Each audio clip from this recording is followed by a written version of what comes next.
Aduh.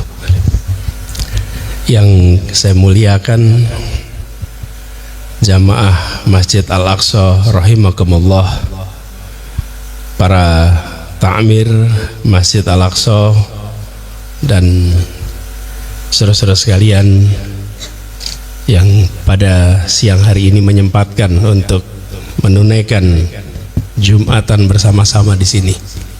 Saya ingin sampaikan rasa syukur alhamdulillahirrahmanirrahim Allah Subhanahu wa taala. Siang hari ini di suasana yang teduh kita ditakdirkan untuk bisa bersama-sama menunaikan ibadah salat Jumat di Masjid Al-Aqsa ini. Saya niat ke sini sudah panjang. Tunainya baru hari ini. Alhamdulillah. Dan bisa bersilaturahmi dengan pengurus tadi sebelum Jumatan. Karena seperti dikatakan tadi, kebetulan sudah Jumatan harus kembali ke Jakarta. Saya baru sadar sini luar Jakarta rupanya, Pak ya. Walaupun kalau dilihat sebetulnya banyak di sini yang bekerjanya di Jakarta. Kita bertetangga dan insya Allah tetangga yang saling mensupport. Kami hadir di sini semata-mata ingin silaturahmi karena sudah diniatkan lama. Tapi tadi Pak Alvin sempat sampaikan, Pak nanti kasih sambutan sedikit. Ya sudah, alhamdulillah saya beri sambutan sedikit. Jadi kalau panjang nanti mengganggu kegiatan Bapak Ibu juga di sini. Tapi saya ingin sekaligus berkesempatan untuk berbagi barangkali. Ini yang tinggal di sini, sekitar masyarakat sini adalah keluarga-keluarga yang tadi saya dengar aktif banyak di kegiatan di Masjid Al-Aqsa ini menjadi sebuah pusat kegiatan yang insya Allah akan membangun peradaban nantinya. PR itu besar. Tapi mulainya dari mana? Mulai dari keluarga. Karena itu dalam kesempatan ini kalau boleh saya berbagi sedikit apa yang kami ketahui. Pendidik terpenting, pendidik terutama, pendidik pertama adalah orang tua. Selanjutnya pertanyaan berikutnya, pendidik yang paling tak tersiapkan adalah orang tua. Orang tua ini yang terpenting tapi paling tidak siap. Mau jadi dosen ada persiapannya, mau jadi guru TK ada persiapannya, mau jadi orang tua siap nikah belum tentu siap mendidik, siap nikah belum tentu siap menjadi orang tua. Karena itu mumpung di sini, salah satu tugas terpenting barangkali yang harus kita bantu siapkan adalah bagaimana membuat orang tua yang ada di sekitar kita menjadi orang tua yang pendidik, orang tua yang bisa mendidik anak dengan baik. Banyak kita temukan orang tua yang pendidikan formalnya rendah bahkan tidak ada, tapi dia berhasil mendidik anaknya dengan baik dan anaknya bisa melampaui semua rencana dan menjadi pribadi yang beri manfaat bagi sekitarnya. Betul tidak, Pak? Jadi punya titel belum tentu bisa mendidik. Itu kalau titelnya asli, Pak. Kalau ijazahnya asli, Pak. Ya. Kalau programnya bukan program singkat, Pak, ya. Kalau doktornya singkat belum tentu bisa mendidik juga nanti, Pak, ya. Nah, kita kembali lagi ke laptop dulu, Pak. Kanan kiri nanti ramai. Nah, jadi dalam konteks ini, Mas sekalian, maka kami berharap mudah-mudahan di Masjid Al-Aqsa ini ada sebuah perhatian untuk program penyiapan orang tua supaya menjadi pendidik yang baik. Kenapa ini penting, Mas sekalian? Di negara-negara yang menyadari pentingnya kekuatan keluarga itu diberikan perhatian khusus. Tetangga kita Singapura itu pendidikan orang tua menjadi salah satu kementerian, Bapak Ibu. Jadi kita nggak usah tambah kementerian lagi, udah banyak sekarang. jadi nggak usah ditambah gitu. Tapi poinnya adalah harus ada perhatian untuk membuat orang tua itu apa sih? Orang tua itu tidak bisa dididik dengan cara seperti sekolah, bukan. Bapak Ibu, datangkan orang tua berhasil, dudukkan di sini, biarkan orang tua yang lain mendengarkan dan tukar pikiran. Begitu caranya. Bukan dengan teori orang tua sempurna, nggak ada itu Bapak Ibu. Nggak ada.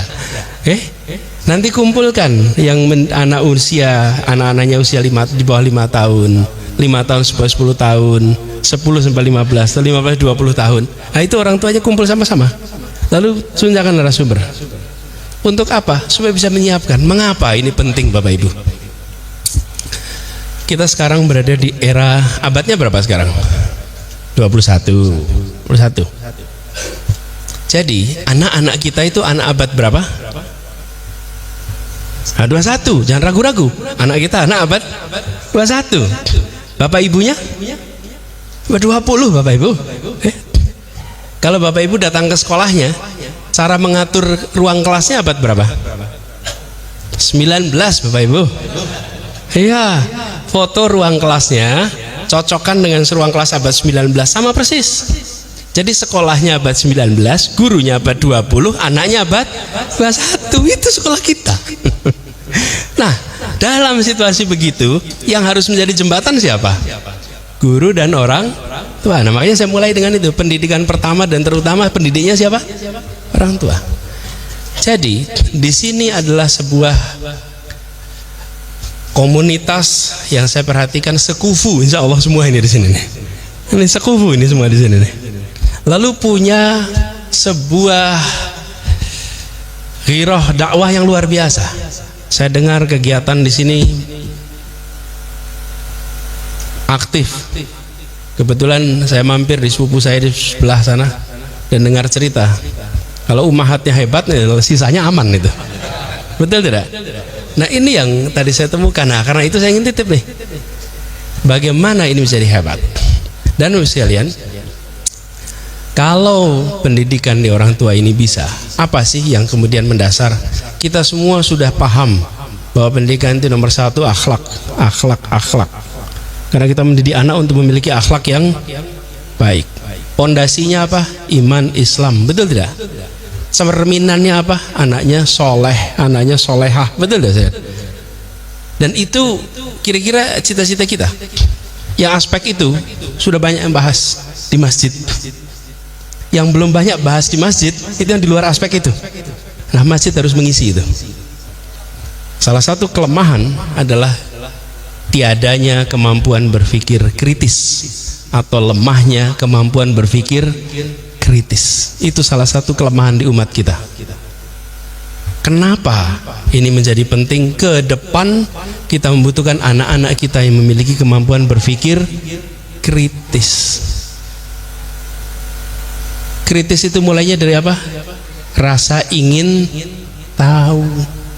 Rasa ingin tahu ini ditumbuhkan, dikembangkan sehingga terus bisa menjadi kemampuan berpikir kritis. Nah, orang tua seringkali tidak selalu mendorong kemampuan berpikir kritis.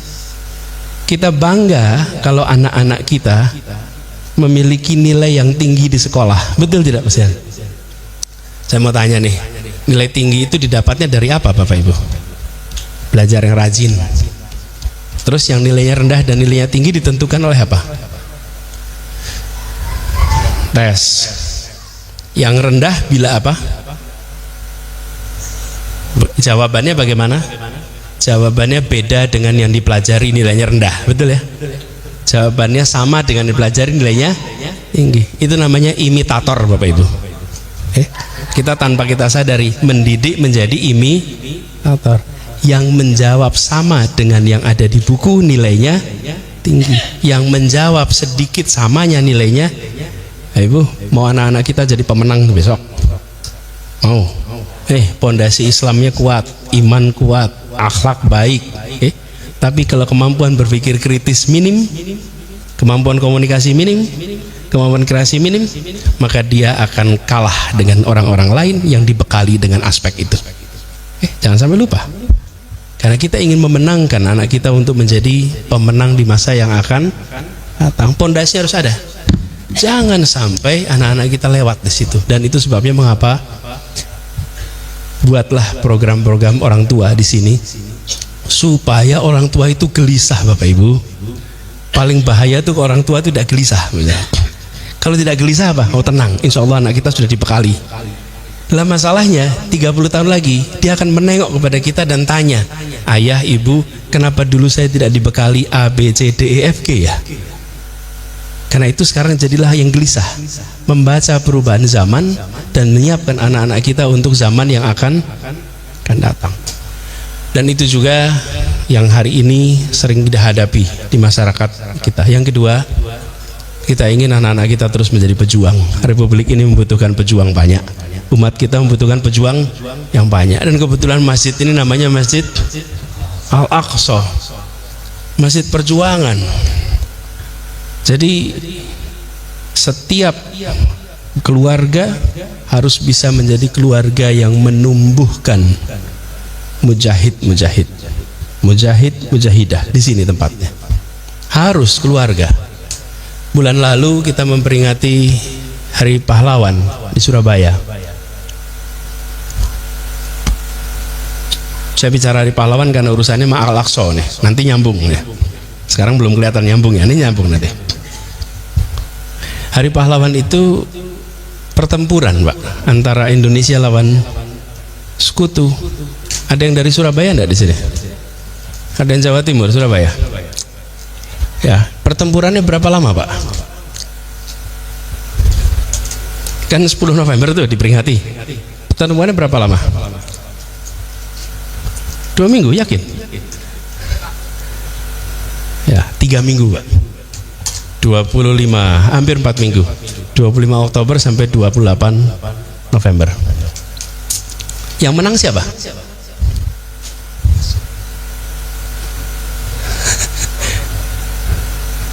Yang menang pertempuran siapa, Bapak Ibu? Indonesia. Oh iya, kita sebagai Indonesia menang Indonesia, Pak ya. Yang menang pertempuran sekutu. Yang korban Indonesia kira-kira 20 ribuan, yang sekutu kira-kira 500 sampai 1000, Pak. Jomplang. Tapi seperti Bapak sampaikan, yang menang peperangan kita, kenapa? Sekutu itu memutuskan untuk tidak meneruskan perang, Pak, dan pengen segera pergi dari Indonesia. Kenapa? Kapok melihat mujahid Indonesia itu. Perang mati terus berangkat, Pak. Tidak ada mundurnya, Pak. Biasanya kalau dipukul kalah mundur. Ini dipukul ngubur bangkit lagi, kupul ngubur berangkat lagi, terus tidak pernah berhenti, Pak. Semua mau berangkat perang, semua mau perang, sampai mereka ini udah cukup, sampai di sini aja. Senjata-senjata pergi, dan Inggris memilih untuk tidak mau ikut perang lagi di Indonesia. Kapok melihat mujahid dari Indonesia. Ini contoh menang tempur, kalah perang. Dan sesudah itu kita sebut Hari Pahlawan. Surabaya saat itu seperti Gaza hari ini. Kalau ditanya siapa yang menang tempur di sana, Israel menang tempur. Kalau ditanya siapa yang menang perang, maka kali ini kita bisa mengatakan Palestina yang menang. Seluruh dunia membela Palestina, seluruh dunia, untuk pertama kalinya. Belum pernah. Tadi pengantar sebelum Jumatan juga pastikan jangan beli produk-produk pro Israel. Betul tidak? Betul ya. Saya wudhu mendengarkan itu di sini, Pak.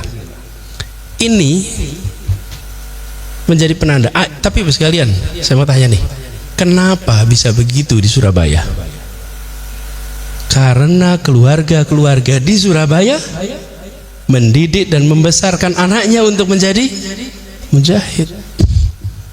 Coba bapak-bapak ibu bayangkan, anaknya umur 15 tahun terus salaman, bapak ayah mau pamit ya, mau berangkat perang. Kira-kira gimana? Diizinkan? Ini mau tanya nih yang di sini nih, di sini nih tanya nih, Bismillah Pak ya, saya mau berangkat perang. Gimana kira-kira Pak? Udahlah nak, wis ning kene wae nak, gitu deh. Gak usah berangkat kamu. Lah di sana berangkat semua, Pak. Berangkat semua. Itu artinya apa? Keluarga-keluarga itu ridho anak-anaknya berangkat. Tapi ridho itu tidak muncul di ujung. Ridho itu mulainya dari awal. kita kenal dengan Bung Tomo yang takbirnya menggerakkan orang di Surabaya, betul ya? Rekaman itu. Nah, sekalian, itu mulainya dari mana? Dari keluarga. Lagi-lagi dari keluarga. Jadi di sini adalah sebuah masjid yang komunitasnya sehat. Insya Allah bisa menumbuhkan keluarga-keluarga yang baik. Insya Allah di sini orang tua yang siap mendidik anak dengan baik. Dan insya Allah masjid ini menjadi salah satu tempat untuk membangun peradaban Islam. Tadi sebelum kita di sini saya ngobrol dengan takmir, lalu foto bersama. Pas foto bersama ada yel-yelnya, Pak. Saya baru pertama kali dengar yel-yel itu. Kalau disebut PSD jawabannya kota santri. Saya baru tahu Pak kalau PSD ini kota santri. Jadi barisan santri berdaya gitu ya, PSD. Nah, ini artinya keluarga-keluarga kita. Jadi insya Allah Bapak sekalian yang di sini bisa mengambil hikmah sama-sama atas perjuangan yang dilakukan saudara-saudara kita di sana untuk kita di sini. Bagaimana di Palestina sana keluarga-keluarga itu, ibu-ibu itu melahirkan mujahid-mujahidah, syahid-syahidah yang semuanya tercatat di dalam perjuangan kita. Saya ingin sampaikan terima kasih atas kesempatan untuk silaturahmi. Insya Allah ini bukan silaturahmi penutup, insya Allah ini silaturahmi pembuka. Mudah-mudahan di waktu yang lain kita dapat kesempatan untuk bersilaturahmi lagi. Titip salam buat keluarga, titip salam buat warga lain. Yang ini bapak-bapak yang berada di sini, ini yang kerjanya mungkin sekitar sini Pak ya. Oh, ada yang cuti, Masya Allah. Pak dokter prakteknya sore ya Pak dokter ya, Pak dokter. Jadi insya Allah saya senang sekali walaupun singkat, mudah-mudahan berkah buat kita semua. Jadi titip salam untuk warga, untuk keluarga. A'udzubillahi minasyaitonirrajim. Bismillahirrahmanirrahim. Allahumma sholli wa sallim wa barik ala sayyidina Muhammad wa ala alihi wa ashabihi ajmain. Rabbana la tuzigh qulubana ba'da idh hadaitana wa hab lana min ladunka rahmah innaka antal wahhab. Rabbana la tu'akhidna in nasina aw akhtana. Rabbana wa la tahmil alaina isran kama hamaltahu 'alal ladzina min qablina. Rabbana wa la tuhammilna ma la taqata lana bih. Wa'fu 'anna waghfir lana warhamna anta maulana fansurna 'alal qaumil kafirin fansurna 'alal munafiqin fansurna 'alal zalimin. Rabbana atina fid dunya hasanah fil akhirati hasanah wa qina adzabannar. Subhana rabbika rabbil izzati amma yasifun wa salamun alal mursalin walhamdulillahi rabbil alamin.